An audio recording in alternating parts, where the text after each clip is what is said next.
الرضا ليك ولغيرك. ما في مصيبه تانية انك بترضى ان عليا يبسط عليك لكن يقتر على الاخرين، وان ربنا لا غيرك لا.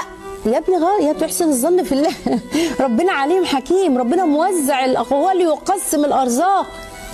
لا، ويجي بقى الحسد، ربنا عافينا من كل البلايا يعني. والحسد يقول لك بقى شايفين نعم ربنا على فلان، يخطي ويغضبوا ويقارنوا ويتحسروا ويقعدوا في هم وغم وحسد وضيق ويجيبوا الامراض للناس. ده من ضعف اليقين. اول حاجه تحمد ربنا سبحانه وتعالى على اللي عطاك، لكن انك انت تقعد تحسد الناس على اللي ربنا رزقهم فيه، او تذم عليهم او تذم على فعل الله، وليه ربنا ما جابليش زيهم وليه كده ليه؟ بصوا، اعلم ان رزق ربنا سبحانه وتعالى لا يجره حرص حريص ولا يمنعه كره كاره.